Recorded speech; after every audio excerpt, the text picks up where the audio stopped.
പുറത്തൊരാളോട് ഒരു കാര്യം പറയാനും പറ്റൂല. പറഞ്ഞു കഴിഞ്ഞാൽ നാട്ടുകാർ കുറേ തെണ്ടികൾ കുറ്റം പറയാനും ഉണ്ടാവും. അങ്ങനെയുള്ള അവസ്ഥയുള്ളവർക്ക് വേണ്ടിയിട്ട് പറയാൻ കേട്ടോ. അതായത് ഞാൻ പ്രഗ്നൻ്റ് ആയെന്ന് പറയുമ്പോൾ ബാക്കിയുള്ളവർക്കൊക്കെ ഭയങ്കര ടെൻഷനാണ്. കാരണം എനിക്ക് ഫുൾ റെസ്റ്റ് ആയിരിക്കും, എനിക്ക് യൂട്രസ് വീക്കാണ്, അമ്മി ജീവനോടെ ഉണ്ടാവുന്ന എന്താ ഉറപ്പ്. എനിക്കത് കേട്ട് ഭയങ്കര സങ്കടവും കരച്ചിലും ഒക്കെ വന്നു. എന്തുകൊണ്ടോ ഞാനത് അപ്പോൾ അങ്ങനെ സീരിയസ് ആയി എടുത്തില്ല എന്ന് എനിക്കറിയില്ല. ഞാൻ ചിലപ്പോൾ തോന്നും ജീവിക്കണ്ട, മരിച്ചു പോകാമെന്ന് തോന്നുന്ന സ്ഥിതിയിലേക്ക് വരെ എത്തിക്കുന്ന ഏറ്റവും വലിയൊരു സംഭവമായിരുന്നു. അതിനു വേണ്ടിയിട്ട് ഞാൻ സാക്രിഫൈസ് ചെയ്തതാണ് എൻ്റെ ഈ ഒരു ആരോഗ്യം എന്ന് പറയുന്നത്. ഇന്നും പറഞ്ഞിട്ട് വീട്ടിൽ ഒരു പണിയും ചെയ്യാതെ കുത്തിയിരുന്ന് ഇങ്ങനെ വെറുതെ തിന്നിട്ട് മൊബൈൽ നോക്കി ഇരിക്കണം എന്നല്ല ഞാൻ പറയുന്നത്. അങ്ങനെ ചെയ്യുന്ന ആൾക്കാരും ഉണ്ട് കേട്ടോ. ഹായ് ഓൾ, അസ്സാം വലൈക്കും വറഹ്മത്തുള്ളാഹി വബറകാതുഹു. Welcome back to our channel. കുറേ ദിവസമായി വീഡിയോസ് കാര്യങ്ങളൊക്കെ ഇട്ടിട്ട്. അപ്പോൾ ഇൻസ്റ്റഗ്രാമിലാണെങ്കിലും ചാനലിലാണെങ്കിലും കുറച്ച് പേരെങ്കിലും വന്നിങ്ങനെ ചോദിക്കുന്നുണ്ട്, എന്ത് പറ്റി വ്ളോഗ് ഇല്ലാത്തത്, എന്തെങ്കിലും സുഖമില്ലായ്കയുണ്ടോ. പിന്നെ ലാസ്റ്റ് ഞാനൊരു വീഡിയോ പറഞ്ഞിട്ട് ഓടിയതാണല്ലോ, കാലിനിങ്ങനെ സുഖമില്ലാതിരിക്കുകയാണെന്ന് പറഞ്ഞിട്ട്. അപ്പോൾ അതിൻ്റെ കാര്യം എന്തായി എന്ന് പറഞ്ഞിട്ട് ഒത്തിരി പേര് ചോദിക്കുന്നുണ്ട്. അപ്പോൾ എൻ്റെ ഈ ഒരു 7 കൊല്ലത്തെ ജേണിയിൽ നിങ്ങൾ ഓരോരുത്തരും ഉണ്ടായിട്ടുണ്ട്. അപ്പോൾ അതിനെക്കുറിച്ച് എൻ്റെ കാര്യങ്ങൾ അറിയാൻ നിങ്ങൾക്കും കൂടെ അവകാശമുണ്ട്. അപ്പോൾ അത് കുറച്ച് കാര്യങ്ങളൊക്കെ പറയാമെന്ന് വിചാരിച്ചിട്ട് വന്നതാണ്. ജീവിതത്തിൽ ഈ പരീക്ഷണങ്ങൾ അവസാനിക്കൂല എന്ന് പറയില്ലേ, പിന്നെ ഈ പരീക്ഷണങ്ങൾ കൊണ്ട് നമ്മളെ കൂടുതൽ ബോൾഡാക്കും എന്നും പറയുമല്ലോ. അങ്ങനെ പഠിച്ചോനെന്തോ എന്നെ ഒരുപാട് അങ്ങോട്ട് ബോൾഡാക്കാനും വേണ്ടിയിട്ട് തീരുമാനിച്ചിട്ടുണ്ട് തോന്നുന്നു. ഒത്തിരി പരീക്ഷണങ്ങളാണ്. നമ്മൾ പ്രതീക്ഷിക്കുന്നതൊന്ന്, നടക്കുന്നതൊന്ന്. ഇപ്പം എന്നെ സംബന്ധിച്ചിടത്തോളം ഞാനെന്നൊക്കെ പറഞ്ഞു കഴിഞ്ഞാൽ പ്ലാൻ ചെയ്ത കാര്യങ്ങൾ മുന്നോട്ട് ആരോടും പറയൊന്നുമില്ല. ബട്ട് എൻ്റെ മൈൻഡിൽ എല്ലാ സമയവും ഓരോ പ്ലാനിങ് ഉണ്ടാവും. അറിയാം നമ്മളെപ്പോൾ വേണമെങ്കിലും മരിക്കും, ഇന്നത്തെ മനുഷ്യന് അടുത്ത നിമിഷം പോലും ഉറപ്പില്ലാത്തതാണ്, എല്ലാം അറിയാം. പക്ഷെ എങ്കിൽ പോലും നാളെ ലോകാവസാനമാണെങ്കിൽ പോലും ഇന്നൊരു മരം നടണം അല്ലെ, അങ്ങനെയൊക്കെ ആണല്ലോ നമ്മൾ പഠിച്ചിട്ടുള്ളത്. അപ്പം അങ്ങനെ അത്യാവശ്യം കാര്യങ്ങളൊക്കെ പ്ലാൻ ചെയ്ത് മുന്നോട്ട് പോകുന്ന ഒരാളാണ്. അതുകൊണ്ടാണ് ഞാൻ ഇത്രയും ഒരു ചെറിയൊരു കാലയളവിൽ എനിക്കുണ്ടായിരുന്ന കുറേ പ്രോബ്ലംസ് സോൾവ് ചെയ്തത് പോലും കേട്ടോ. അപ്പോൾ ഫസ്റ്റ് ഓഫ് ഓൾ എൻ്റെ കാലിൻ്റെ കാര്യം പറയാം. 10-20 ദിവസമായിന്ന് തോന്നുന്നു. അങ്ങനെ ആ ഒരു അപകടം സംഭവിച്ചതിന് ശേഷം റെസ്റ്റ് വേണമെന്ന് പറഞ്ഞിട്ടുണ്ടായിരുന്നു. ഫുൾ റെസ്റ്റ്, തീരെ നടക്കാൻ പറ്റില്ല എന്ന് പറഞ്ഞിട്ട്. പക്ഷേ കുട്ടികളൊക്കെ ഉള്ള ഉമ്മമാർക്ക് നന്നായിട്ട് മനസ്സിലാക്കാൻ പറ്റും നമുക്ക് എത്രത്തോളം റെസ്റ്റ് കിട്ടും എന്നുള്ളത്. വീട്ടിലിരിക്കുന്നവരാണെങ്കിൽ കേട്ടോ, മീൻസ് വീട്ടിലത്തെ ജോലികളൊക്കെ ചെയ്തിട്ട് ഇരിക്കുന്നവരാണെങ്കിൽ. അതിന് പുറമെ പുറത്തുള്ള ജോലിയും കൂടെ ചെയ്യുന്ന, അല്ലെങ്കിൽ അത് ചെയ്താലേ നമുക്ക് മുന്നോട്ട് പോകാൻ പറ്റുള്ളൂ എന്ന് പറയുന്ന സിറ്റുവേഷനിൽ ജീവിക്കുന്ന സ്ത്രീകളെ സംബന്ധിച്ചിടത്തോളം കുറച്ചും കൂടെ നല്ലോണം റിസ്ക് ആയിട്ടുള്ളൊരു സമയമാണ് ഈ പറഞ്ഞ നമുക്ക് ഉമ്മമാർക്ക് എന്തെങ്കിലും ഇതുപോലെയുള്ള പ്രോബ്ലംസ് ഒക്കെ വന്നാൽ. ഒരു ഗ്ലാസ് വെള്ളം എടുക്കണമെങ്കിൽ പോലും നമ്മുടെ ആരോഗ്യം ഇല്ലാന്നുണ്ടെങ്കിൽ ഒരു നേരം നമ്മൾ ഒരാളോട് ചോദിക്കുമ്പോൾ ബുദ്ധിമുട്ടുണ്ടാവില്ല. വീണ്ടും വീണ്ടും ആരെങ്കിലും നമ്മൾ വിളിക്കുമ്പോൾ നമുക്ക് തന്നെ ഒരു ബുദ്ധിമുട്ട് വരും. പിന്നെ കേൾക്കുന്നവർക്കും എന്തൊരു ശല്യമാണെന്ന് തോന്നുന്ന അവസ്ഥയിലേക്കും പോകുമല്ലോ. അപ്പം എന്നെ സംബന്ധിച്ചിടത്തോളം ഞാനിങ്ങനെ ഒന്നും നോക്കാതെ കുറേ കാലം ഇങ്ങനെ ഓട്ടി നടന്ന് പണിയെടുക്കും കേട്ടോ. പക്ഷേ എനിക്ക് എൻ്റെ ശാരീരികപരമായിട്ട് എന്തെങ്കിലുമൊക്കെ അസുഖം വന്ന് എനിക്ക് തീരെ എണീക്കാൻ പറ്റാത്ത അവസ്ഥയൊക്കെ ആയിക്കഴിഞ്ഞാൽ എനിക്ക് മൊത്തം ഭ്രാന്തെടുക്കും. ഒരു ഡിപ്രഷൻ സ്റ്റേജിലേക്ക് ഞാൻ പോവും. എനിക്കിങ്ങനെ ആയല്ലോ, ഇതിന് അവരാണോ ഇവരാണോ, ഇങ്ങനെയുള്ള കുറേ ചിന്തകളും കാര്യങ്ങളൊക്കെ ആയിട്ട് പോകുന്ന ഒരാളാണ്. അപ്പോൾ സത്യം പറഞ്ഞു കഴിഞ്ഞാൽ കുറച്ച് ദിവസമായിട്ട് കട്ട ഡിപ്രഷൻ എന്നൊക്കെ എനിക്കറിയില്ല ഡിപ്രഷൻ്റെ കറക്റ്റ് ഇത്. പക്ഷെ ഞാൻ ആ ഒരു ഇതിലൂടെയാണ് ചിലപ്പോൾ പോകുന്നത് എന്ന് എനിക്ക് തോന്നും. കാരണം നമുക്ക് ഒന്നും തന്നെ നമുക്ക് ചിലപ്പോൾ ചെയ്യാൻ തോന്നില്ല, വെറുതെ കിടക്കണം തോന്നും. രാത്രി കടന്നു കഴിഞ്ഞാൽ നമുക്ക് ഉറക്കം വരില്ല, കുറേ ചിന്തകൾ മാത്രമായിരിക്കും, കുറേ ടെൻഷൻസ്, പ്രോബ്ലംസ്, അങ്ങനെ ഇങ്ങനെ വെറുതെ നമുക്ക് കരയാൻ തോന്നും. വെറുതെ കരയുന്നല്ല, റീസൺ ഉണ്ടാവും, എങ്കിൽ പോലും കരച്ചിൽ വരിക, സങ്കടം വരിക, അങ്ങനെയുള്ള കുറേ പ്രോബ്ലംസ്. അതുകൊണ്ട് തന്നെ എനിക്ക് വീഡിയോയും ചെയ്യാൻ തോന്നുന്നില്ല ഗൈസ്, പറ്റുന്നില്ല. നമുക്ക് മനസ്സിലുണ്ടെങ്കിൽ പോലും ശരീരം ചിലപ്പോൾ നമ്മളെ സമ്മതിക്കൂല, ചിലപ്പോൾ ശരീരം സമ്മതിച്ചാലും മനസ്സ് സമ്മതിക്കൂല എന്നൊക്കെ പറയില്ലേ, അതുപോലെയുള്ള സംഭവം. എൻ്റെ വീഡിയോസ് കണ്ടിട്ട് ഒരുപാട് പേര് ഇൻസ്പിറേഷനാണ്, പ്ലീസ് സിലു വീഡിയോ ഇടുക, അത് കണ്ടിട്ടാണ് ഞങ്ങൾ പല കാര്യങ്ങളും ചെയ്യുന്നതെന്നൊക്കെ പറയും. പക്ഷെ ഞാൻ തന്നെ ഈ ഒരു ഇങ്ങനത്തെ ഒരു അവസ്ഥയിലൂടെയാണ് കടന്നു പോകുന്നത്. പക്ഷെ മിക്ക സമയങ്ങളും നമുക്ക് അങ്ങനത്തെ ഒരു അവസ്ഥയിലൂടെ കടന്നു പോയിട്ട് തന്നെയാണ് ഇത്രയും കാലം നമ്മൾ ഓരോ കാര്യങ്ങൾ ചെയ്തുകൊണ്ടിരുന്നതും. അൽഹംദുലില്ലാ, അത് നിങ്ങൾ ഒരുപാട് പേർക്ക് ഒരു ഇൻസ്പിറേഷൻ ആണോ എന്ന് പറഞ്ഞാൽ ഭയങ്കര സന്തോഷം തോന്നി. അപ്പോൾ ഫസ്റ്റ് നമ്മുടെ കാലിൻ്റെ കാര്യത്തിലേക്ക് വരാം. കാലിൻ്റെ അവസ്ഥ എന്ന് വെച്ച് കഴിഞ്ഞാൽ പിന്നെ കോളേജിൻ്റെ കാര്യം. കോളേജിൽ പോകുന്നില്ലേ, നിർത്തിയോ പഠനം എന്നൊക്കെ ഒരുപാട് പേര് ചോദിക്കുന്നുണ്ട്. ഇതിനു മുമ്പ് എനിക്ക് കഴുത്ത് അനക്കാൻ പറ്റാത്തൊരു പ്രോബ്ലം വന്ന് ഞാൻ കുറച്ച് ദിവസം അങ്ങനെ ലീവായിരുന്നു. അതിന് ശേഷം നല്ല ഫീവർ ഉണ്ടായിരുന്നു. ഫീവറും വെച്ചിട്ട് ലീവ് എടുക്കണ്ടാലോ എന്ന് വിചാരിച്ചിട്ട് പോയി. നടന്നുകൊണ്ടിരിക്കുമ്പോൾ എവിടെയും തട്ടാനോ മുട്ടാനോ, അതാണ് എനിക്ക് ഏറ്റവും സങ്കടം. ഒന്നും സംഭവിച്ചിട്ടില്ല. നടന്നുകൊണ്ടിരിക്കുമ്പോൾ പെട്ടെന്ന് കാലിൻ്റെ ഉള്ളിലത്തെ എല്ലാം എന്തൊക്കെയോ ആവുന്ന പോലെ തോന്നി, ഡിസ്ലൊക്കേറ്റ് ആവുന്ന പോലെ തോന്നി. ആ വേദന സഹിക്കാൻ വയ്യാതെ തലയിറങ്ങി വീണതാണ് സംഭവം. അവിടുന്ന് അങ്ങനെ ഹോസ്പിറ്റലിൽ പോയി കാല് നോക്കിയപ്പോൾ ആംഗിൾ സ്പ്രെയിൻ ആണ് എന്ന് പറഞ്ഞിട്ടാണ് പറയുന്നത്. അപ്പോൾ വീണ്ടും ഇപ്പോൾ ഇതൊക്കെ കഴിഞ്ഞിട്ടല്ല, പെയിന് മാറിയിട്ടുണ്ടായിരുന്നില്ല. ഇതിൻ്റെ ഇടയിൽ എനിക്ക് റെസ്റ്റ് ഒന്നുമില്ല. ആ ഒരു ദിവസം നമ്മൾ എണിക്കാതെ വീൽ ചെയറിലൊക്കെ ഇരുന്നു, കാര്യങ്ങളൊക്കെ ചെയ്തു എന്നുള്ളൂ. പിറ്റേ ദിവസം തൊട്ട് എനിക്ക് എൻ്റെ കാര്യങ്ങൾക്ക് വേണ്ടിയിട്ട് ഓടി നടക്കേണ്ടി വന്നിട്ടുണ്ടായിരുന്നു. അപ്പോൾ ഹോസ്പിറ്റലിൽ പോയി. അപ്പോൾ ഡോക്ടർ നോക്കി പെയിന് കാര്യങ്ങളൊക്കെ ഇങ്ങനെ പറഞ്ഞു. അപ്പോൾ ഡോക്ടർ പറഞ്ഞതെന്ന് വെച്ചാൽ നമ്മുടെ എല്ലിൻ്റെ ഉള്ളിലുള്ള മജ്ജ പൊട്ടിയിരിക്കുകയാണ്. 3rd സ്റ്റേജ് ആ ഒരു ഇതാണ് ഉള്ളത്. സോ സെൽഫ് ഹീലിംഗ് മാത്രമേ നടക്കുള്ളൂ. എല്ല് ബലം വെക്കാനും വേണ്ടിയിട്ടുള്ള മരുന്ന്, വൈറ്റമിൻ ടാബ്ലറ്റ്സ് മാത്രമേ നമുക്കിപ്പോൾ തരാൻ പറ്റുള്ളൂ. ബാക്കി നിങ്ങൾ മാക്സിമം റെസ്റ്റ് എടുക്കുക, ഇരുന്ന് നിസ്കരിക്കുക, നിന്ന് നിസ്കരിക്കാതിരിക്കുക, കാലിലേക്ക് പ്രഷർ വരുന്ന പോലെയുള്ള കാര്യങ്ങൾ ചെയ്യാതിരിക്കുക, വെയിറ്റ് എടുക്കാതിരിക്കുക, ഒരുപാടൊന്നും നടക്കാതിരിക്കുക, ചാടാതിരിക്കുക, ഇങ്ങനെയുള്ള കുറച്ച് കാര്യങ്ങളൊക്കെയാണ് നമ്മളോട് പറഞ്ഞിട്ടുള്ളത്. എനിക്കിങ്ങനെ പറയുമ്പോൾ എന്താ പ്രശ്നം, അത്രത്തോളം ഞാൻ ഫിസിക്കലി വീക്കായി പോയി എന്ന് പറയുമ്പോൾ എനിക്ക് ഭയങ്കര സങ്കടം തോന്നും. ബാധ്യതകളൊക്കെ നമുക്ക് വന്ന് നമ്മൾ മാത്രം ഇങ്ങനെ ചെയ്യേണ്ടി വന്നത് കൊണ്ടാണോ എന്നൊക്കെ. അതിപ്പോൾ എൻ്റെ കണ്ണിങ്ങനെ അല്ലല്ലോ. നിങ്ങളുടെ പഴയ വീഡിയോസൊക്കെ എടുത്തു കഴിഞ്ഞാൽ ഞങ്ങൾക്ക് മനസ്സിലാവും. അന്ന് ഇത്രയും വന്ന് 2 കണ്ണും വീങ്ങിയിട്ടുണ്ടായിരുന്നില്ലേ. നമ്മൾ കൂടുതൽ നേരം എഡിറ്റിങ്ങിനൊക്കെ ഇരുന്നിട്ട് സംഭവിച്ച ഒരു കാര്യമാണ്. ഉറക്കവുമില്ല. നിങ്ങൾക്കറിയാം, നമ്മുടെ വീഡിയോ സ്ഥിരം കാണുന്നവർക്ക്. ഇത് കണ്ടില്ലേ, ഈ സാധനം ഇതേപോലെ ഇതിൻ്റെ ഉള്ളിൽ ഒരു 10-15 ഉണ്ട്. ഇതേ ഫുള്ളും ഇത് മാത്രം അങ്ങനെ കല്ലച്ച് അങ്ങനെ നിൽക്കുകയാണ്. ഇടയ്ക്ക് അങ്ങനെ പഴുത്ത് വീങ്ങി ചലം വരും, പൊട്ടി ചോര വരും. അങ്ങനെ പല സമയങ്ങളിലും ഇപ്പോൾ ഫോണ് മാത്രമല്ല, മനുഷ്യന്മാരെ നോക്കുകയാണെങ്കിൽ, നമ്മൾ നോർമലി നോക്കുകയാണെങ്കിൽ പോലും കണ്ണ് നീറിയിട്ട് ഇങ്ങനെ വെള്ളം വന്നുകൊണ്ടിരിക്കുന്ന അവസ്ഥയൊക്കെ ഉണ്ട്. അതുപോലെ ഇതിപ്പുറത്തും. ഇതൊക്കെ എൻ്റെ ലൈഫ് കൊടുത്ത് ഞാൻ വാങ്ങിച്ച സംഭവങ്ങളാണ്. അപ്പോൾ കാലിൻ്റെ അവസ്ഥ ഇങ്ങനെ ഉള്ളിലെ മജ്ജ പൊട്ടിയിരിക്കുകയാണ്. സോ അത്യാവശ്യം നല്ല പെയിന് കാര്യങ്ങളൊക്കെ ഉണ്ട്. അതിനുശേഷം ഒന്നും കൂടെ ടൈറ്റ് ചെയ്ത് ഈ ഒരു ബാൻഡേജും കൂടെ ഇട്ടിട്ടാണ് ഇപ്പോൾ ബാക്കിയുള്ള കാര്യങ്ങളൊക്കെ നടക്കുന്നത്. കാലൊക്കെ ഞാൻ തൂക്കി കാണിക്കുന്നു അല്ലേ. ഞാൻ അതിനെന്തെങ്കിലും ആരെങ്കിലും കുറ്റം പറയാം. അപ്പോൾ അങ്ങനെ കുറേ ദിവസമായിട്ട് ഓണം വെക്കേഷനായിരുന്നു.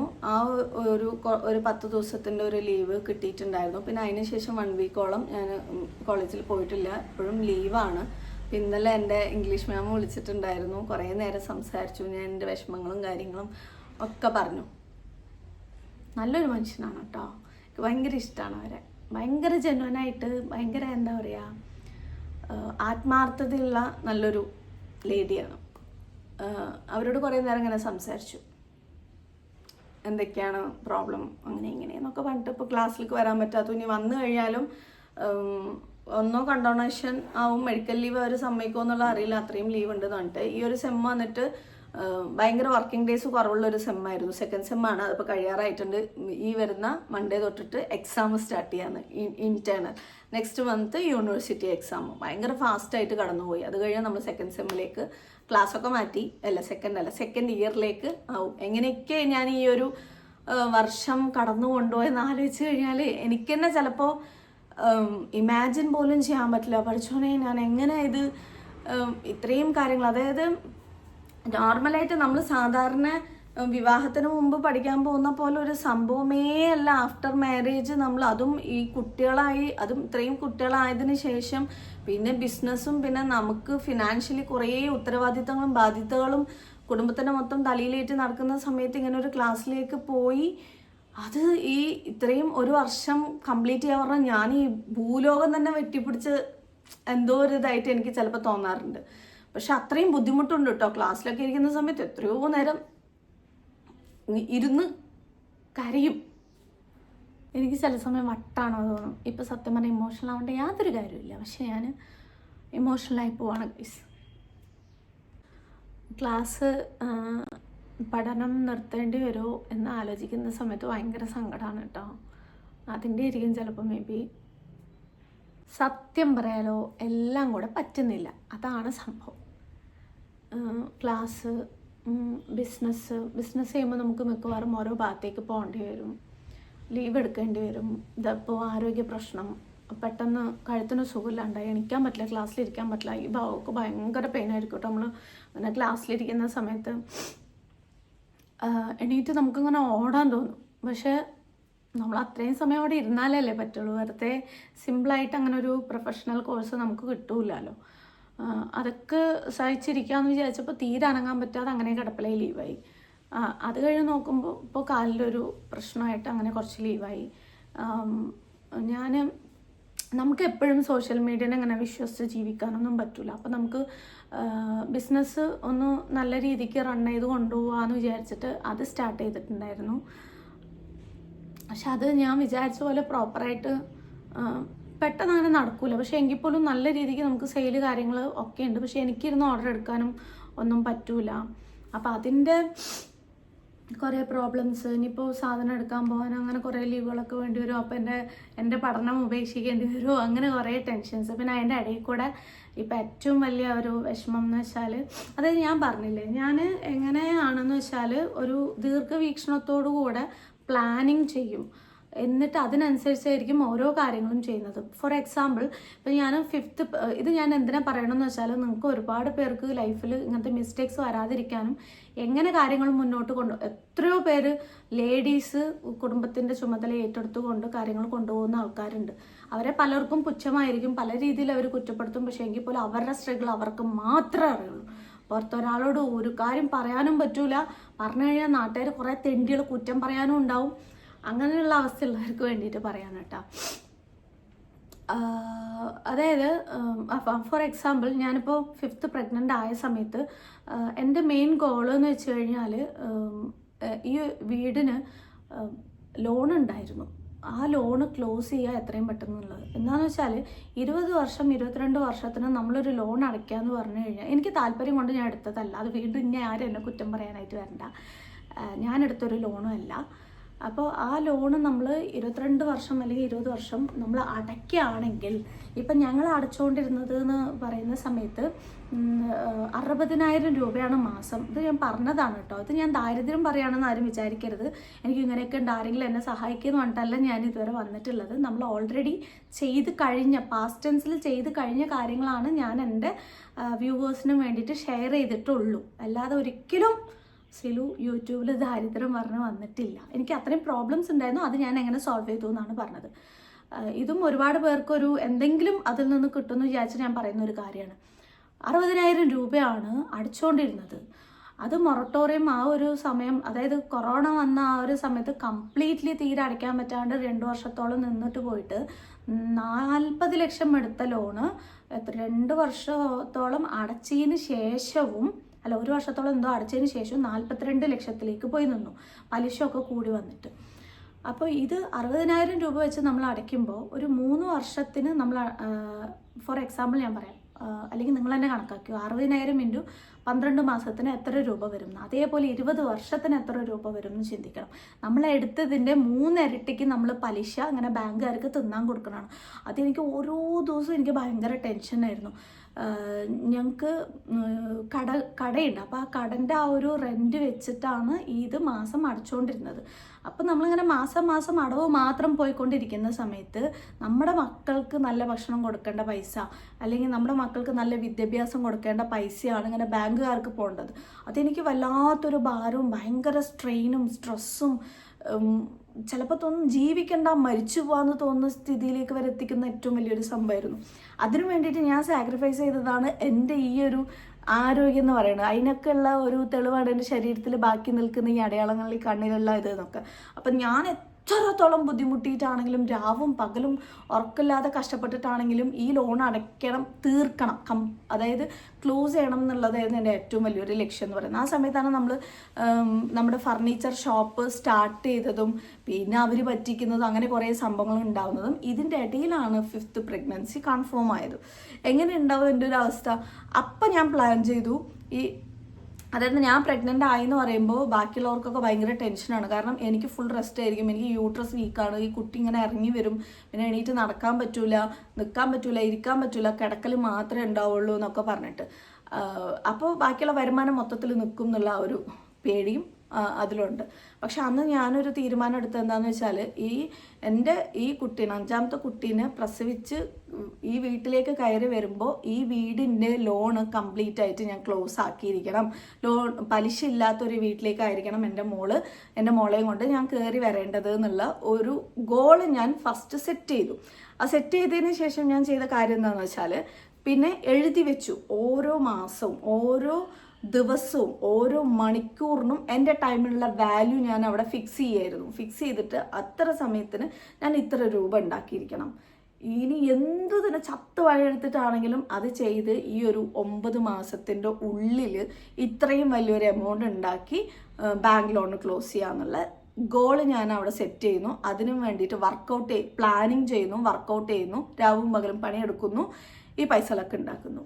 അപ്പോൾ അതിനു മുമ്പ് ഞാനൊരു കണ്ടീഷൻ വെച്ചിട്ടുണ്ടായിരുന്നു. എന്താണെന്ന് വെച്ചാൽ, ഞാൻ ഈ ലോൺ മൊത്തത്തിൽ ക്ലോസ് ചെയ്യുന്ന സമയത്ത്, ക്ലോസ് ചെയ്ത് കഴിഞ്ഞാൽ ഈ ബാങ്കിലേക്ക് മാസം അടയ്ക്കാൻ വേണ്ടി മാറ്റിവെച്ച അല്ലെങ്കിൽ അടയ്ക്കേണ്ടിയിരുന്ന ആ ഒരു 60,000 രൂപ സേവിങ്സ് ആയിട്ടോ വേറെ എന്തെങ്കിലും ഒരു രീതിക്കോ എൻ്റെ കയ്യിലേക്ക് വരണം. ഞാൻ ഈ ദൂർത്തടിക്കുന്ന ഒരാളേ അല്ല. ചിലപ്പോൾ നിങ്ങൾക്ക് വീഡിയോയിലൊക്കെ കാണുമ്പോൾ ഒരുപാട് ഹാഷ് പൂഷോ ഭക്ഷണം അങ്ങനെ കഴിക്കണം ഇങ്ങനെ കഴിക്കണം എന്നൊക്കെ തോന്നും. അതൊക്കെ എൻ്റെ മക്കൾക്ക് ഭക്ഷണങ്ങളൊക്കെ കൊടുക്കണം എന്നുള്ള ആഗ്രഹമുള്ളത് കൊണ്ട് അതൊരു വീഡിയോ ആയിട്ട് വരുമ്പോൾ അതിന്നും ഞാൻ ഏണിങ്സ് ഉണ്ടാക്കും എന്നുള്ളത് കൊണ്ടും അവർക്ക് നല്ല ഭക്ഷണം കിട്ടാനും വേണ്ടിയിട്ട് ഞാൻ ചെയ്യുന്നതാണ്. കാരണം ഇപ്പം നമ്മൾ കൊടുത്തത് നമ്മളെന്തെങ്കിലും അവർക്ക് വേണ്ടി ചെയ്തു എന്നുള്ളതിന് നമുക്ക് ആത്മസംതൃപ്തി ഉണ്ടാവുള്ളൂ. നല്ല വിദ്യാഭ്യാസം, നല്ല ഫുഡ്, അവർക്ക് നല്ലൊരു ജീവിത സാഹചര്യം ഉണ്ടാക്കി കൊടുക്കുക എന്നുള്ളതാണ് എൻ്റെ ഒരു ലക്ഷ്യം. അപ്പോൾ അങ്ങനെ ഓരോ കാര്യത്തിനും അനാവശ്യമായിട്ട് പൈസ ചിലവാക്കുക, അല്ലെങ്കിൽ എനിക്ക് ചുറ്റുള്ള ആരെങ്കിലും കൊണ്ട് എന്തെങ്കിലും അവരെ ബുദ്ധിമുട്ടുണ്ടാക്കുക, സ്ട്രെസ് കൊടുക്കുകയോ ചെയ്യാത്ത ഒരു വ്യക്തിയാണ് ഞാൻ. അതുകൊണ്ട് തന്നെ എൻ്റെ കയ്യിൽ പൈസ ഉണ്ടെങ്കിൽ ഞാൻ അത്രയും അത് സൂക്ഷ്മമായി മാത്രമേ ചിലവാക്കുകയുള്ളൂ. അപ്പോൾ എനിക്ക് ആ അടയ്ക്കേണ്ട 60,000 രൂപ എൻ്റെ കൈകളിലേക്ക് വരണം. അത് എന്തിനാണ് ഞാൻ ഉപയോഗിക്കുക എന്ന് വെച്ചാൽ, എൻ്റെ മക്കളുടെ എഡ്യൂക്കേഷന് വേണ്ടിയിട്ട് എനിക്ക് ഉപയോഗിക്കാം എന്നുള്ളൊരു ലക്ഷ്യമായിരുന്നു. കാരണം റനക്കുട്ടി ഒരു 2-3 കൊല്ലം കഴിഞ്ഞാൽ +2 കഴിയും, നല്ലൊരു പ്രൊഫഷണൽ കോഴ്സ് എടുക്കണം. എനിക്ക് ആഗ്രഹം അവളെ ഡോക്ടർ ആക്കണം എന്നുള്ളതായിരുന്നു. എൻട്രൻസ് അവൾ പറഞ്ഞു, എൻട്രൻസ് ഞാൻ ട്രൈ ചെയ്താലും എനിക്ക് കിട്ടില്ല അമ്മി, സോ അത് നിങ്ങൾ പ്രതീക്ഷിക്കേണ്ടെന്ന് പറഞ്ഞപ്പോൾ ഓക്കെ, നമ്മൾ പൈസ ഉണ്ടാക്കി വെക്കണം എന്നുള്ളത് എനിക്ക് ഉറപ്പായി. അന്നത്തെ പ്ലാനിങ് ആയിരുന്നു. ഞാൻ പ്ലാൻ ചെയ്ത പോലെ നടന്നിട്ടുണ്ടെങ്കിൽ കാര്യങ്ങളൊക്കെ നടക്കുമായിരുന്നു. പക്ഷെ ഞാൻ പ്ലാൻ ചെയ്ത പോലെ ഒന്നും നടന്നില്ല. ഫോർച്ചുനേറ്റ്ലി ഞാൻ ആ വിചാരിച്ച പോലെ അൽഹംദുലില്ലാ റബ്ബിൻ്റെ സഹായം കൊണ്ടും നിങ്ങൾ ഒരുപാട് പേരുടെ സപ്പോർട്ട് കൊണ്ടും എൻ്റെ ഹാർഡ് വർക്ക് കൊണ്ടും ബുദ്ധിമുട്ടി നമ്മൾ ആ ലോണ് ഞാൻ വിചാരിച്ച അതേ ടൈമിൽ ക്ലോസ് ചെയ്യാൻ പറ്റിയില്ല. പക്ഷെ ബേബി ജനിച്ച് 3 മാസം ആകുമ്പോഴേക്കും എനിക്കത് കംപ്ലീറ്റ് ആയിട്ട് അൽഹംദുലില്ലാ ഞാൻ ക്ലോസ് ചെയ്തിട്ടുണ്ടായിരുന്നു. പക്ഷേ പിന്നീട് ഈ ബാങ്കിലേക്ക് അടയ്ക്കേണ്ടിയിരുന്ന ഈ ഒരു 60,000 രൂപ പറഞ്ഞത് എൻ്റെ കൈകളിലേക്ക് എത്തിയില്ല. അത് എന്തുകൊണ്ടോ ഞാനത് അപ്പോൾ അങ്ങനെ സീരിയസ് ആയി എടുത്തില്ല എന്ന് എനിക്കറിയില്ല. ഞാൻ മറന്നുപോയതാണോ ഈ തിരക്കുകൾക്കിടയിൽ, അല്ലെങ്കിൽ വെറുതെ. ഞാൻ ഭയങ്കര സമാധാനപ്രിയാണ് കേട്ടോ. എനിക്ക് സമാധാനമാണ്. സമാധാനത്തിന് വേണ്ടിയിട്ട് പൈസ പോയാലും കുഴപ്പമില്ല എന്ന് വിചാരിക്കുന്ന ഒരാളാണ്. എത്ര പൈസ പോയാലും കുഴപ്പമില്ല, എനിക്ക് സമാധാനം വേണം എന്നാഗ്രഹിക്കുന്ന ആ സമാധാനത്തിനൊക്കെ വേണ്ടിയിട്ടാണ് ഈ കാണുന്ന ഈ ഒരു ബുദ്ധിമുട്ടുകളൊക്കെ ഞാൻ സഹിക്കുന്നത്. പക്ഷെ ഇപ്പോൾ ഇല്ലേ, ഇതിപ്പോൾ ഞാൻ പറയാനുള്ളൊരു കാരണം എന്താണെന്ന് വെച്ചാൽ, അന്ന് ഞാൻ ആ പ്ലാൻ ചെയ്ത കാര്യം ഇംപ്ലിമെൻറ്റ് ചെയ്യാൻ എന്നെക്കൊണ്ട് സാധിക്കാത്തത് കൊണ്ട് ഇന്ന് ഞാൻ സ്ട്രഗിൾ ചെയ്യുന്നുണ്ട്.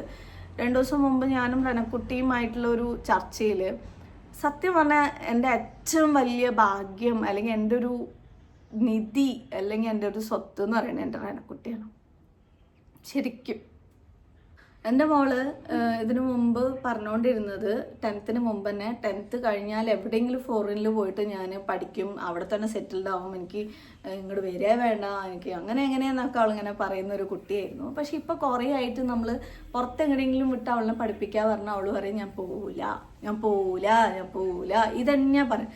എന്താ റീസൺ ചോദിച്ചാൽ ഈ കുട്ടി പറയില്ല. പക്ഷെ മിന്നാന്ന് ഞാൻ അവളോട് ഇങ്ങനെ പറഞ്ഞ് നിർബന്ധിച്ചിട്ട്, അതായത് MBBS ഇനിയിപ്പോൾ ഇവിടെ നിന്ന് പഠിക്കാൻ പറ്റൂല, സോ എല്ലാവരും ചൈന അങ്ങനെയൊക്കെ ചിന്തിക്കുമല്ലോ. അപ്പം ഞാൻ കൈറോ യൂണിവേഴ്സിറ്റിയിൽ ഈജിപ്തിൽ 40-50 ലക്ഷമൊക്കെ കൊടുത്തു കഴിഞ്ഞാൽ സീറ്റ് ഉണ്ടാവും എന്നുള്ള പോലെയൊക്കെ ഇങ്ങനെ സംസാരിച്ചു. അപ്പോൾ അതിനേക്കാളും കുറച്ചുകൂടെ കമ്മിയിൽ റഷ്യയിലൊക്കെ ഉണ്ട്. അങ്ങനെ കുറേ ടോക്കൊക്കെ ഇങ്ങനെ വന്ന സമയത്ത് ഞാൻ പറഞ്ഞു, ഓക്കെ ഞാനൊരു എങ്ങനെയെങ്കിലുമൊക്കെ 25 ഒപ്പിച്ചിട്ട് നിന്നെ പുറത്തേക്ക് വിടാമെന്ന് ആലോചിക്കുന്നുണ്ട്. നിനക്ക് സെക്യൂർ ആയിട്ട് ഭാവിയിൽ ആരും മുന്നിലും കൈനീട്ടി നിൽക്കാതിരിക്കാൻ നല്ലൊരു പ്രൊഫഷൻ ജോബ് വേണമെന്ന് പറഞ്ഞിട്ടാണ് പറഞ്ഞപ്പോൾ ഈ കുട്ടിയാണെങ്കിൽ സമ്മതിക്കണില്ല. ഈ കുട്ടി പറഞ്ഞു വേണ്ട വേണ്ട വേണ്ട എന്ത് തന്നെ പറഞ്ഞാൽ ഞാൻ സമ്മതിക്കില്ല.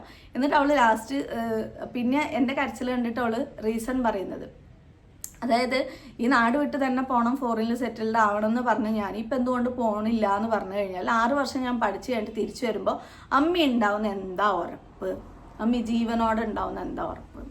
എനിക്കത് കേട്ട് ഭയങ്കര സങ്കടവും കരച്ചിലും ഒക്കെ വന്നു. കാരണം എന്നെ അത്രത്തോളം അവൾ ഓരോ സെക്കൻഡും വാച്ച് ചെയ്യുന്നുണ്ട്, നിരീക്ഷിക്കുന്നുണ്ട് അവൾ എന്നെ, എൻ്റെ പ്രോബ്ലംസ്. എനിക്ക് എന്തെങ്കിലും ചെറുതായിട്ട് പ്രോബ്ലംസ് എവിടെന്നെങ്കിലും വരുന്നുണ്ട് എന്ന് കണ്ടാൽ എൻ്റെ അടുത്ത് ഇങ്ങനെ വന്ന് നിൽക്കും, എൻ്റെ ബോഡി ഗാർഡ് പോലെ. അതായത് നമ്മൾ എന്തെങ്കിലുമൊക്കെ സ്ട്രഗിൾ ചെയ്യുന്നത് ഒരാൾ മനസ്സിലാക്കുന്നുണ്ടെന്ന് തോന്നുമ്പോൾ നമ്മളൊരു സന്തോഷം ഉണ്ടല്ലോ, ആ ഒരു സന്തോഷമാണ് കേട്ടോ. അപ്പോൾ എനിക്ക് അതിൻ്റെ ആനന്ദ കണ്ണീരാണ് ഗൈസ്. അപ്പം ഈച്ച് ആൻഡ് എവറി സെക്കൻഡ് അവൾ എന്നെ വാച്ച് ചെയ്യുന്നു, അവൾ എനിക്ക് വേണ്ടിയിട്ടുള്ള കാര്യങ്ങൾ ചെയ്യുന്നു. ഇപ്പോൾ സപ്പോസ് ഞാൻ ഉറക്കമില്ലാതെ ചിലപ്പോൾ ബുദ്ധിമുട്ടിയിട്ട് ചിലപ്പോൾ അങ്ങനെ ഉറങ്ങിപ്പോഴും, ചിലപ്പോൾ ഞാൻ ഉറങ്ങിയിട്ടുണ്ടാവില്ല. ഇന്നലെയൊക്കെ ഞാൻ അതാ വാച്ച് ചെയ്തത്. ഞാൻ അങ്ങനെ കിടക്കുകയായിരുന്നു. അപ്പോൾ ആരോ അവിടെ നിന്ന് അമ്മ എന്താ ചെയ്യുന്നത് വെച്ചപ്പോൾ ഉറങ്ങാണ്, ആരോ അടുത്തേക്ക് പോകണ്ടെന്ന് പറഞ്ഞ് അവൾ AC വന്ന് ഇട്ട് വെച്ച് റൂം അവിടെ ലോക്ക് ചെയ്ത് പുറത്തുനിന്ന് അവൾ ലോക്ക് ചെയ്യും. എന്നിട്ട് കുട്ടികളൊക്കെ അവൾ അപ്പുറത്ത് എവിടെയെങ്കിലും അവരെ എൻഗേജ് ചെയ്യിപ്പിക്കും. കാരണം അത്രയെങ്കിലും കുറച്ചെങ്കിലും ഉറങ്ങിക്കോട്ടെ എന്ന് വിചാരിച്ചിട്ട്. ഭാഗ്യമാണ് ശരിക്കും പറഞ്ഞാൽ ഇങ്ങനൊരു മോളെ കിട്ടുന്നത്. അപ്പോൾ അവൾ പറയാം ഈ പൈസയും ഇനി എക്സ്ട്രാ ഉണ്ടാക്കാൻ വേണ്ടിയിട്ട് അമ്മ ഓടി നടന്ന് ബുദ്ധിമുട്ടും. ഇതൊന്നും ഞാൻ ഇവിടെ ഉണ്ടെങ്കിലെങ്കിലും എന്തെങ്കിലും ഒരു ഹെൽപ്പ് എന്നെ കൊണ്ട് ചെയ്യാനായിട്ട് പറ്റും. ഇതിപ്പോൾ ആ പൈസ ഉണ്ടാക്കി എന്നെ അവിടെ വിട്ടതിന് ശേഷം ഇവിടെ കിടന്ന് ഒറ്റയ്ക്ക് എന്തെങ്കിലുമൊക്കെ ചെയ്ത് പ്രയാസപ്പെട്ട് ബുദ്ധിമുട്ടി അവസാനം എനിക്ക് അമ്മയില്ലാണ്ടാവണ്ടല്ലോ എന്നുള്ള ആ ഒരു സംഭവമാണ് ആ കുട്ടി പറഞ്ഞത്. അത് മാത്രമല്ല അവൾ പറയുന്നത്, എത്രയും പെട്ടെന്ന് ജോബ് കിട്ടുന്ന പോലെ, ഏതെങ്കിലും ഏണിങ്സ് ഉണ്ടാക്കാൻ പറ്റുന്ന പോലെ ഏതെങ്കിലും ഒരു കോഴ്സ് എടുത്ത് ഞാൻ പഠിച്ചിട്ട് എനിക്ക് ഫിനാൻഷ്യലി സപ്പോർട്ട് ചെയ്യാൻ പറ്റുന്ന പോലെ, ഇപ്പോൾ അനിയന്മാരെയും അനിയത്തിമാരെയും പഠിപ്പിക്കാനെങ്കിലും എൻ്റെ ഏണിങ്സും കൂടെ ഉണ്ടാവുമല്ലോ, ഇച്ചുകുട്ടീനെയൊക്കെ ഞാൻ പഠിപ്പിച്ചോളാം, അമ്മി ബുദ്ധിമുട്ടുണ്ടാന്നുള്ള രീതിക്ക് പറയണൊക്കെ കേട്ടപ്പോൾ ഈ ഒരു വയസ്സിൽ ഇത്രയൊക്കെ മെച്യൂരിറ്റി വലിയ സംഭവമാണ് കേട്ടോ. അത് ഇതൊന്നും ഞാൻ അവളുടെ ചിലപ്പോൾ എടുത്ത് പറയില്ല, പക്ഷെ എനിക്കത് ഭയങ്കര ഒരു ഭാഗ്യമുള്ളൊരു കാര്യമാണ്. അപ്പോൾ ഈ പലിശയിലൊക്കെ പോയി പെടാന്ന് പറഞ്ഞു കഴിഞ്ഞാലുണ്ടല്ലോ, നമുക്ക് ആ ഒരു നമ്മുടെ എന്തെങ്കിലും ഒരു ആവശ്യത്തിന് വേണ്ടിയിട്ട് ആ സമയത്ത് അത് വലിയ ആശ്വാസമായിട്ടൊക്കെ തോന്നുകയാണെങ്കിലും പിന്നീട് ശരിക്കും നമ്മൾ കുടുങ്ങി പോവാണ് ഈ ലോണ് കാര്യങ്ങളൊക്കെ വരുമ്പോൾ. അപ്പോൾ എനിക്കൊരു നിർബന്ധം ഉണ്ടായിരുന്നു, ഇനി ഒരിക്കലും ഒരു പലിശയിലും പോയി പെടരുത് എന്ന് പറഞ്ഞിട്ട് എല്ലാ പലിശ കടകളിലും ഒരു കടവുമില്ലാതെ ഫുൾ എംപ്റ്റി ആയിട്ട് ഭയങ്കര ഹാപ്പി ആയിട്ട് ഇരുന്ന കുറച്ച് സമയം ഉണ്ടായിരുന്നു. പക്ഷേ പിന്നീട് വീണ്ടും എൻ്റെ ആവശ്യങ്ങൾക്കല്ല, ഞാൻ ഇപ്പോൾ കംപ്ലീറ്റ്ലി പലിശ ഫ്രീ ആയിട്ടുള്ള, അല്ലെങ്കിൽ എനിക്ക് ഈ പലിശൻ്റെ ആവശ്യമൊന്നും ഇല്ലായിരുന്നു, എനിക്ക് അങ്ങനെ കടങ്ങളൊന്നും ഇല്ലായിരുന്നു, അങ്ങനെ ഉണ്ടായിരുന്നതാണ്. പക്ഷെ പിന്നീട് പല ആവശ്യങ്ങൾക്കായിട്ട് പല ഗോൾഡ് വെക്കേണ്ടി വരികയും എനിക്കെല്ലാം ലോൺ എടുക്കേണ്ടി വരികയും ചെയ്തിട്ടുണ്ട്. അപ്പോൾ അതൊക്കെ എനിക്ക് ഭയങ്കര ബുദ്ധിമുട്ടുള്ള ഒരു സംഭവമൊക്കെയാണ്. മൊത്തത്തിൽ ഞാനിപ്പോൾ എന്താ പറഞ്ഞു വന്നത്, വീഡിയോ ഇല്ലാത്തതിൻ്റെ കാരണം ഞാനിങ്ങനെ ശോകം ഡിപ്രഷൻ അടിച്ചിട്ടിരിക്കുകയാണ് ഗൈസ്. ഒന്നാമത്തത് കാലിന് സുഖമില്ല. എനിക്ക് ഒരു നമ്മൾ കുറേ കൊല്ലമായിട്ട് ഒരേ കാര്യങ്ങൾ ചെയ്തുകൊണ്ടിരിക്കുമ്പോൾ നമുക്ക് ഭയങ്കര ഒരു മടുപ്പും വെറുപ്പും കാര്യങ്ങളൊക്കെ വരും. ഇപ്പോൾ കുക്കിംഗ് ആണെങ്കിലും ശരി, എന്ത് തന്നെ ആണെങ്കിലും ശരി, അത് മനുഷ്യന് സ്വാഭാവികമായിട്ട് ഉള്ളൊരു കാര്യമാണ്. അപ്പോൾ എനിക്കാണെങ്കിൽ സത്യം പറഞ്ഞാൽ എങ്ങനെ ആഗ്രഹിച്ചാൽ വീട്ടിലിരുന്ന് വല്ല ഫുഡ് കാര്യങ്ങളൊക്കെ മക്കൾക്ക് ഉണ്ടാക്കി കൊടുത്ത് കാര്യമായിട്ട് ജോലിയൊന്നും ചെയ്യാതെ കിട്ടുന്ന കൊണ്ടുവരുന്ന വരുമാനം വെച്ച് നല്ല സുഖിച്ച് ജീവിക്കാൻ ആഗ്രഹിക്കുന്ന ഒരാളാണ് ഞാൻ ആക്ച്വലി.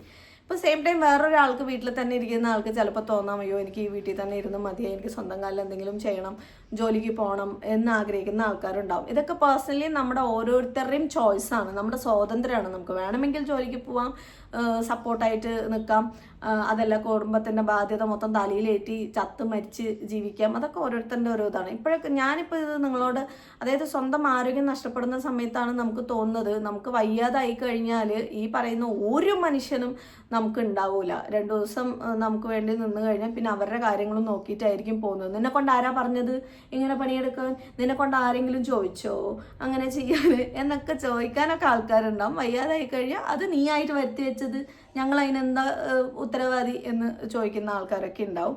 പക്ഷേ ഇപ്പോഴും ഞാൻ പറയുന്നു, ഇതൊക്കെ ഞാൻ ഉപദേശിക്കാൻ മാത്രം എന്നെ കൊണ്ട് സാധിക്കുകയുള്ളൂ, പ്രാവർത്തികമാക്കാൻ എന്നെ കൊണ്ട് പറ്റില്ല. എൻ്റെ സിറ്റുവേഷൻ അങ്ങനെ ആയതുകൊണ്ട് ഫസ്റ്റ് ഓഫ് ഓൾ നമ്മുടെ ആരോഗ്യത്തിന് നമ്മൾ പ്രയോറിറ്റി കൊടുക്കണം. കാരണം നമ്മൾ ഇല്ലാണ്ടായി കഴിഞ്ഞാൽ അതൊന്നും ഉണ്ടാവില്ല. ഇപ്പോഴും പറയുന്നു ഞാനിത് ചെയ്യുന്നില്ല എന്നുള്ളത്. ചെയ്യാൻ നല്ല ആഗ്രഹമുണ്ട്, പക്ഷെ എന്നെക്കൊണ്ട് അങ്ങനെ പെട്ടെന്ന് ഇതൊന്നും ഇംപ്ലിമെൻറ്റ് ചെയ്യാനായിട്ട് പറ്റൂല കേട്ടോ.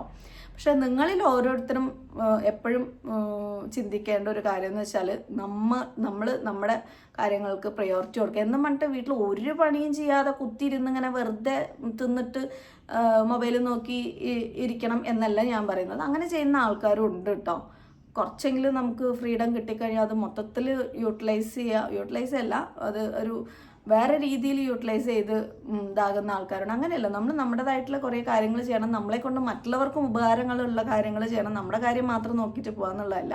കംപ്ലീറ്റ്ലി സെൽഫ് ലവ് ഇല്ലാതെ ആവരുത് എന്നുള്ള ആ ഒരു ഇതാണ് കേട്ടോ ഞാൻ പറയുന്നത്. പിന്നെ ഇപ്പോൾ അമ്മ വന്നിട്ടുണ്ട്, ഒരാഴ്ചയായി വന്നിട്ട്. എനിക്ക് കാലിന് സുഖമില്ലാത്തത് കൊണ്ട് വന്നതല്ല, ഇവിടെ ഇരിക്കുക, കുറച്ച് ദിവസം ഇരിക്കാൻ വേണ്ടിയിട്ട് വന്നതാണ്. അതുകൊണ്ട് എനിക്കിപ്പോൾ കുറച്ചൊരു ആശ്വാസമൊക്കെ ഉണ്ട്, ജസ്റ്റ് മുഖത്തോട് മുഖം നോക്കിയിരിക്കാനും അങ്ങനെ.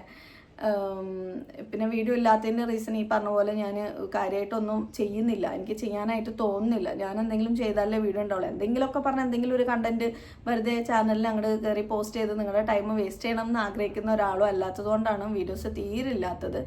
പക്ഷേ ഇന്നലെ ഇനിയിപ്പോൾ എന്നെ ഹെൽപ്പ് ചെയ്യാൻ വേണ്ടിയിട്ട് അമ്മയായിട്ടൊക്കെ ഹെൽപ്പ് ചെയ്ത് റണക്കുട്ടിയൊക്കെ ഷൂട്ട് ചെയ്തിട്ട് വീഡിയോ ആക്കി വെച്ചിട്ടുണ്ട്. ഇൻഷാല്ലാ എഡിറ്റ് ചെയ്യാൻ സമയം കിട്ടിയാൽ മനസ്സുണ്ടെങ്കിൽ ഞാൻ ഇടാമെന്ന് വിചാരിക്കുന്നുണ്ട്. നിങ്ങളിൽ ആരെങ്കിലുമൊക്കെ ഈ പറയുന്ന പോലെ ഡിപ്രഷൻ സ്റ്റേറ്റിലൂടെ കടന്നു പോയിട്ടുണ്ടെങ്കിൽ അതിൻ്റെ ലക്ഷണങ്ങളും അല്ലെങ്കിൽ അതിൻ്റെ ഈ സംഭവങ്ങളൊക്കെ എന്തൊക്കെയാണെന്നുള്ളത് ജസ്റ്റ് ഒന്ന് കമൻ്റ് ഇടണം കേട്ടോ. പിന്നെ അതുപോലെ ഒരുപാട് പേര് ഒരുപാട് പ്രയാസങ്ങളിലൂടെ, നമ്മുടെ എല്ലാവരുടെയും ലൈഫ് അങ്ങനെയൊക്കെ തന്നെയാണ്, കടന്നു പോകുന്നുണ്ട്. അപ്പോൾ നിങ്ങൾക്ക് ആർക്കെങ്കിലും എന്തെങ്കിലുമൊക്കെ ഷെയർ ചെയ്യണം തോന്നുകയാണെങ്കിലും കമൻറ്റിലൂടെ ഇട്ടോ. ഞാനിപ്പോൾ മെയിനായിട്ട് ഈ വീഡിയോ ഇടാൻ തന്നെ കാരണം കുറച്ച് ദിവസമായിട്ട് നന്നായിട്ട് ഒറ്റപ്പെട്ട ഒരു ഫീൽ എനിക്കുണ്ട്. സാധാരണ എപ്പോഴും ഞാൻ വീഡിയോ ഇട്ടിട്ട് എനിക്ക് ഒരു നമ്മൾ അങ്ങോട്ടും ഇങ്ങോട്ടും സംസാരിക്കുന്ന പോലെ ഫീലാണ് നിങ്ങളുടെ ഓരോരുത്തരുടെയും കമൻറ്റുകൾ വായിക്കുന്ന സമയത്ത്. അപ്പോൾ നിങ്ങൾ കമൻറ്റ് ഇടുന്നുള്ള പ്രതീക്ഷയോട് കൂടിയാണ് ഞാൻ ഈ ഒരു വീഡിയോ ഇപ്പോൾ പെട്ടെന്ന് പോസ്റ്റ് ചെയ്യുന്നത്. നിങ്ങളിപ്പോൾ കണ്ടുകൊണ്ടിരിക്കുന്ന ഇതിൻ്റെ അരമണിക്കൂർ മുമ്പ് ജസ്റ്റ് ഷൂട്ട് ചെയ്ത ഒരു വീഡിയോ ആണ് കേട്ടോ. അപ്പം പിന്നെ എനിക്ക് ഏറ്റവും സന്തോഷം തരുന്നത്, എനിക്ക് ഭയങ്കര വിഷമത്തിലിരിക്കുന്ന സമയത്ത് റൺകുട്ടി എന്നെ ചെയ്യുന്നത് എന്നെ എവിടെയെങ്കിലും സൂപ്പർ മാർക്കറ്റിലേക്ക് കൊണ്ടുപോകും. അപ്പം അവിടെ നിന്ന് നമ്മുടെ ഒരുപാട് സബ്സ്ക്രൈബേഴ്സിനെ കാണാറുണ്ട്. ഒത്തിരി ഒത്തിരി ഒത്തിരി ഒത്തിരി സ്നേഹമുള്ള, ആത്മാർത്ഥമായിട്ട് സ്നേഹമുള്ള, നമ്മുടെ ഓരോ കാര്യങ്ങളും വീക്ഷിക്കുന്ന ഒരുപാട് പേരെ ഇങ്ങനെ കണ്ട് അവരെ കെട്ടിപ്പിടിച്ച് അവരെ ഷെയ്ക്കേണ്ടി തന്ന അവരുടെ വിശേഷങ്ങളും നമ്മുടെ വിശേഷങ്ങളൊക്കെ ചോദിച്ച് സംസാരിച്ചൊക്കെ വരുമ്പോൾ ഭയങ്കര ഒരു റിലീഫാണ്. അപ്പോൾ നിങ്ങളെപ്പോലെയുള്ള ഓരോരുത്തർ ശരിക്കും മെൻ്റലി ഭയങ്കര സപ്പോർട്ടാണ്. പിന്നെ അതേപോലെ ഇവർ കാണുന്ന സമയത്ത് പറയുന്നത് സിലു വീഡിയോ ഇടണം, നിർത്തരുത്, കാരണം അത് കണ്ടിട്ട് നമ്മൾ പഠിച്ച് ജോലി വാങ്ങിയിട്ടുണ്ട്, ഇപ്പോൾ ജോലിക്ക് പോകുന്നുണ്ട്, ഒരുപാട് കാര്യങ്ങൾ ചെയ്യുന്നുണ്ട്, എത്രയോ പേര് ലൈഫിൽ നിന്നും രക്ഷപ്പെട്ടിട്ടുണ്ട് എന്നൊക്കെ ഇങ്ങനെ പറയണേക്കാം. ചില സമയം എനിക്കും ഇവിടെ നിന്ന് എങ്ങനെയെങ്കിലും ഇറങ്ങി ഓടിപ്പോവാം, ഈ ബാധ്യത ഒന്നും ഇല്ലാതെ അറിയാതെ കുറച്ച് ദിവസം ഇരിക്കണം, ഓടിപ്പോവാൻ മീൻസ് ഒറ്റയ്ക്കിട്ടാ എന്നൊക്കെ എനിക്കും ചിലപ്പോൾ തോന്നുന്നുണ്ട്. അങ്ങനെ തോന്നുന്ന എത്രയോ സ്ത്രീകൾ ഈ ലോകത്തുണ്ട്. അപ്പം എൻ്റെ പഠനത്തിൻ്റെ ഒരു കാര്യം എന്ന് പറയുമ്പോൾ മിക്കവാറും എന്തെങ്കിലും സംഭവിച്ച് എന്തായാലും ഞാൻ കംപ്ലീറ്റ് ആയിട്ട് ഞാൻ നിർത്തൂല. എന്തായാലും എനിക്കൊരു പ്രൊഫഷണൽ കോഴ്സ് എനിക്ക് ഇമ്പോർട്ടൻ്റ് ആണ്, അത്യാവശ്യമാണ്. ഇന്നല്ലെങ്കിൽ നാളെ എന്നെങ്കിലും ഞാൻ ഒറ്റപ്പെടുന്ന ഒരു സമയത്ത് എനിക്ക് എൻ്റെ മക്കൾക്കും, അതായത് നമ്മൾ ഈ ഭൂമിയിൽ ജനിപ്പിച്ചു വിട്ട മക്കളെ നല്ലൊരു രീതിക്ക് കരക്കെത്തിക്കണം എന്ന് എനിക്ക് അതിയായിട്ടുള്ളൊരു ആഗ്രഹമുണ്ട്. അപ്പോൾ അതിന് നമുക്ക് എഡ്യൂക്കേഷനും നമ്മുടെ നല്ലൊരു പ്രൊഫഷനും എന്തായാലും നമുക്ക് ഹെൽപ്പ് ചെയ്യും. ഏതെങ്കിലും രീതിയിൽ ഇപ്പോൾ ഞാൻ പറഞ്ഞല്ലോ, നമുക്കിത് മാത്രമല്ല ബിസിനസ് കാര്യങ്ങളൊക്കെ ഇങ്ങനെ നോക്കിക്കൊണ്ടു പോകുന്ന സമയത്ത് ലീവ് കാര്യങ്ങളൊക്കെ ആയിട്ട് കംപ്ലീറ്റ് ചെയ്യാൻ പറ്റാതെ ആവുകയാണെങ്കിൽ വേറെ പല കാര്യങ്ങളും ഞാനിങ്ങനെ ആലോചിച്ച് വെച്ചിട്ടുണ്ട്. ഇൻഷാ അല്ലാ ഞാൻ തകർന്നു പോകും, പക്ഷെ അങ്ങനെ തകർന്ന് ഒരു ഭാഗത്ത് എവിടെയും കാണാത്ത പോലെ മറഞ്ഞു പോകാനൊന്നും ഞാൻ ആഗ്രഹിക്കുന്നില്ല. എന്നിലേക്ക് പഠിച്ചോൻ കുറച്ച് ചെയ്യാൻ വേണ്ടിയിട്ട് തീരുമാനിച്ച് വെച്ച കുറച്ച് കാര്യങ്ങളുണ്ടാവുമല്ലോ, അതെന്തായാലും ഞാൻ ചെയ്യും. ഇതിനിടയിൽ കൂടെ ഞാൻ പറയാം, നമ്മൾ കുറച്ച് ഏറ്റെടുത്ത് കുറച്ച് ചാരിറ്റി വർക്ക് കാര്യങ്ങളൊക്കെ ഉണ്ട്. അതൊക്കെ അതിൻ്റേതായിട്ടുള്ള ഓരോ സമയങ്ങളിൽ നടന്നു പോകുന്നുണ്ട്. നിങ്ങളായിട്ട് എനിക്ക് അപ്ഡേഷൻ തരാനായിട്ട് പറ്റുന്നില്ല എൻ്റെ ഈ ഒരു സിറ്റുവേഷനൊക്കെ കൊണ്ട്. നമ്മൾ മുമ്പൊരു വീഡിയോ ഇട്ടിട്ടുണ്ടായിരുന്നു, ഒരു ചാലിൻ്റെ ഓരത്ത് വീടുള്ള ഒരു ഉമ്മാക്ക് വീട് ഇതാക്കി കൊടുക്കുന്നത്. അതിൻ്റെ അസ്ഥിവാരമൊക്കെ ഇട്ട് അതിൻ്റെ പണി സ്റ്റാർട്ട് ചെയ്തിട്ടുണ്ട്. പിന്നെ അർജുൻ്റെ കാര്യം നമ്മൾ പറഞ്ഞിട്ടുണ്ടായിരുന്നു, അതിൻ്റെയും കാര്യങ്ങൾ, അവരുടെ വീടിൻ്റെ ബാങ്ക് ലോണ് കാര്യങ്ങളൊക്കെ റെഡി, കുറേ കാര്യങ്ങളൊക്കെ കഴിഞ്ഞിട്ടുണ്ട്. ഞാൻ അപ്ഡേറ്റ് ചെയ്യുന്നില്ല എന്ന് മാത്രമേ ഉള്ളൂ. അപ്പം അതും നടന്നുകൊണ്ടിരിക്കുന്നുണ്ട്. ബാക്കിയുള്ള ഒരു 2-3 കാര്യങ്ങളൊക്കെ ചെയ്യണം. പിന്നെ മറ്റൊരു ഉമ്മാൻ്റെ വീടിൻ്റെ ഡോർ വെക്കുന്ന കാര്യങ്ങൾ, ഇതൊക്കെ എന്നിലേക്ക് അർപ്പിച്ച കുറേ കാര്യങ്ങൾ ഇൻഷാ അല്ലാ ഞാൻ നല്ല രീതിക്ക് തന്നെ, എനിക്ക് എന്തൊക്കെ ബുദ്ധിമുട്ടുണ്ടെങ്കിലും ഞാൻ ചെയ്യും. കാരണം ഞാൻ അത്രത്തോളം പ്രയാസം ജീവിതത്തിൽ ഫേസ് ചെയ്ത് വന്ന ഒരാളായതുകൊണ്ട് തന്നെ മറ്റുള്ളവരുടെ പ്രയാസം നമുക്ക് മനസ്സിലാക്കാനായിട്ട് പറ്റുമല്ലോ. അപ്പം നമ്മളെ കൊണ്ട് പറ്റുന്ന പോലെ ചെറിയ രീതിക്കൊക്കെ എന്തെങ്കിലുമൊക്കെ ഹെൽപ്പ് ചെയ്ത് കൊടുക്കാം. പക്ഷെ എന്നും പറഞ്ഞ് ദുരുപയോഗം ചെയ്യാനും വേണ്ടിയിട്ട് പൈസ ചോദിക്കുന്ന ആൾക്കാരും ഉണ്ട്. അതിന് ഫോർ എക്സാമ്പിൾ പറയുകയാണെന്നുണ്ടെങ്കിൽ, പൂജാരിയുടെ അടുത്ത് പോയിട്ട് കൂടോത്രം ചെയ്തതിന് എന്തോ ചെയ്യാൻ വേണ്ടിയിട്ട് 20,000 രൂപ തരുമോ എന്ന് പറഞ്ഞിട്ട് ഒരു മെസ്സേജ് വന്നിരുന്നു എന്ന് ഞാൻ അറിഞ്ഞു. എന്താ ഞാൻ അതിനൊക്കെ പറയാം, ഞാൻ എൻ്റെ പല കാര്യങ്ങളും മാറ്റി വെച്ചിട്ടും ചെയ്യാതെയും എൻ്റെ ആവശ്യങ്ങളൊക്കെ നിർത്തി വെച്ചിട്ടൊക്കെയാണ് ബാക്കിയുള്ള എന്തെങ്കിലും പട്ടിണി പാവങ്ങൾക്ക് എന്തെങ്കിലും ചെയ്തു കൊടുക്കാൻ വേണ്ടിയിട്ട് നമ്മൾ ചെയ്യുന്നത്. പക്ഷെ അത് ദുരുപയോഗം ചെയ്യുന്ന രീതിയിലേക്ക് നിങ്ങളുടെ ആവശ്യങ്ങൾ ഉന്നയിക്കുകയാണെന്ന് പറഞ്ഞാൽ നടക്കൂല കാര്യങ്ങൾ, പറഞ്ഞില്ലേ? ഓക്കെ, അപ്പോൾ ഇത്രയൊക്കെയാണ് അപ്ഡേഷൻസ് ഉള്ളത്. നിങ്ങൾക്ക് ചിലർക്കെങ്കിലും ബോറടിച്ചിട്ടുണ്ടാവും, എന്തൊക്കെയാണ് പറയുന്നത്, ഏതൊക്കെയാണ് പറയണതെന്നൊക്കെ ചോദിച്ചാൽ ഇതിൽ ആരെയും എവിടെയും ഞാൻ കുറ്റപ്പെടുത്തേ പറയുക ഒന്നും ചെയ്തില്ല. എൻ്റെ ഒരു സിറ്റുവേഷൻ മാത്രം, ഞാൻ ഫേസ് ചെയ്തുകൊണ്ടിരിക്കുന്ന പ്രോബ്ലംസ് മാത്രമേ ഞാൻ ഇതിൽ പറഞ്ഞിട്ടുള്ളൂ. ഇതും കേട്ടിട്ട് വന്നിട്ട് എന്നെ ആരും ദയവ് ഇത് ചൊറിയാനായിട്ട് വരരുത്. കാരണം ചൊറിഞ്ഞാൽ ഞാൻ നന്നായിട്ട് മാന്തും. ഈ പ്രോബ്ലം സ്ട്രഗിളിലൂടെ പോകുന്ന ആൾക്കാരെ ശ്രദ്ധിച്ച് നിങ്ങൾക്ക് മനസ്സിലാവും. ആദ്യമൊക്കെ അവർ ഭയങ്കര സൈലൻറ്റും പാവമായിട്ട് നിന്നിട്ടുണ്ടെങ്കിൽ പിന്നീട് അവർ ഭയങ്കര ബോൾഡായിരിക്കും. നിങ്ങളെ കൊണ്ട് ആരെ കൊണ്ടും അവരെ തകർക്കാനും ഇതാക്കാനും പറ്റൂല. അവർ അത്രത്തോളം സ്ട്രോങ് ആയിട്ട് വന്നുകൊണ്ടിരിക്കുന്നതായിരിക്കും. അപ്പോൾ ഇതും വെച്ചിട്ട് വേറെ എന്തെങ്കിലുമൊക്കെ പറഞ്ഞിട്ട് ദയവ് ചെയ്ത് തന്നെ ചൊറിയാനായിട്ട് വരരുത് കേട്ടോ. ഞാനൊരു 1 man ഷോ റൺ ചെയ്തുകൊണ്ട് ഇരിക്കുന്ന ഒരാളാണ്. അതുകൊണ്ട് തന്നെ ഭയങ്കര ബുദ്ധിമുട്ടാണ് നമ്മൾ ഒരു കാര്യമില്ലാതെ ആരെങ്കിലുമൊക്കെ വിഷമിപ്പിക്കാനും വേണ്ടിയിട്ട് വരുന്ന സമയത്ത്. അപ്പം ശരി, ഇൻഷാ അല്ലാ ജീവനോടെ ഉണ്ടെങ്കിൽ ബാക്കി വീഡിയോസായിട്ട് വരാം ഗൈസ്.